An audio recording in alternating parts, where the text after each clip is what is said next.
চলে গেল অভিষেক পুরেলের জোড়া ইনিংস। 15 মাস পরে খেলতে নেমে শুরুটা ভালো হলো না ঋষভ পন্থের। আইপিএলে নিজেদের প্রথম ম্যাচে শিখর ধাওয়ানে পাঞ্জাব কিংসের হারতে হলো সৌরভ গাঙ্গুলির দলকে। প্রথমে ব্যাট করে 174 রান করে দিল্লি, সেই রান তাড়া করে জিতে যায় পাঞ্জাব। নতুন ঘরের মাঠে জয় দিয়ে আইপিএল শুরু হলো তাদের। টস জিতে প্রথমে ব্যাট করার সিদ্ধান্ত নেন পাঞ্জাবের অধিনায়ক শিখর ধাওয়ান। যদিও তার পরিকল্পনা বিপরীত গিয়ে শুরুটা ভালো করে দিল্লির দুই ওপেনার ডেভিড ওয়ার্নার ও মিচেল মার্শ। দুই অস্ট্রেলিয়া শুরু থেকে বড় শট খেলেছিলেন, পাওয়ার প্লে কাজে লাগিয়েছিলেন তারা। প্রথম 3 ওভারে 35 রান ওঠে। দিল্লিকে প্রথম ধাক্কা দেন অর্শদীপ সিং, 20 রানের মাথায় মার্শকে আউট করে দেন তিনি।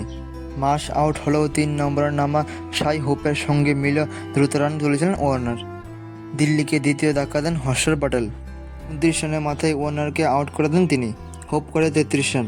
ওয়ার্নার আউট হওয়ার পর ব্যাট করতে নামেন পন্থ। যতক্ষণ তিনি ক্রিজে ছিলেন দেখে মনে হয়নি কোনো সমস্যা হচ্ছে। ঢুকে শট মারতে বা ধরতে কোনো সমস্যা হচ্ছিল না। দুইটি 4 মারেন তিনি।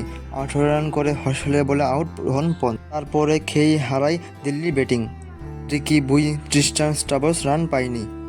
অক্ষর প্যাটেল 21 রান করেন। তিনি আউট হওয়ার পর বাধ্য হয়ে ইম্প্যাক্ট প্লেয়ার হিসেবে অভিষেককে নামায় দিল্লি। সেই সিদ্ধান্ত কাজে লেগে যায়। বলের ইনিংসে 32 রান করেন তিনি। 4টি বাউন্ডারি ও 2টি ছক্কা মারেন তিনি। তার মধ্যে শেষ ওভারে হর্ষলকে 3টি 4 ও 2টি ছক্কা মারার বাংলার বা হাতি উইকেটরক্ষক ব্যাটার। তার ব্যাটে শেষ পর্যন্ত লড়াই করার জায়গায় পৌঁছে যায় দিল্লি। রান তাড়া করতে নেমে জোরে ব্যাট করা শুরু করলেন পাঞ্জাবের দুই ওপেনার শিখর ধাওয়ান ও জনি বেস্টওয়ান। প্রথম ওভারে উঠে 17 রান বড় শটে রান করেছিলেন তারা। দীর্ঘদিন জাতীয় দলের বাইরে থাকা ধাওয়ানকে সাবলীল দেখাচ্ছিলেন। পাঞ্জাবকে প্রথম ধাক্কা দেন ঈশান্ত শর্মা। ওয়ানকে 22 রানে ফেরান তিনি। সেই ওভারে বেয়ারস্টোকে রান আউট করেন ঈশান্ত।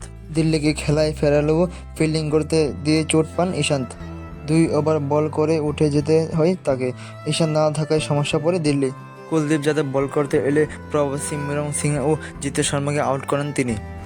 তাতে অবশ্য জিততে সমস্যা হয়নি পাঞ্জাবের। দুই বিদেশি স্যাম করন ও লিয়াম লিভিংস্টোন দলকে জয়ের পথে নিয়ে যান। বাকি বোলাররা দাগ কাটাতে ব্যর্থ। বিশেষ করে খলিল আহমেদ ও মিচেল মার্শ অনেক রান দেন। 100 রান করেন স্যাম করন। 45 বলে 63 রান করে আউট হন তিনি। শেষ পর্যন্ত 4 উইকেটে ম্যাচ জিতে যায় পাঞ্জাব। লিভিংস্টোন 38 রান অপরাজিত থাকেন।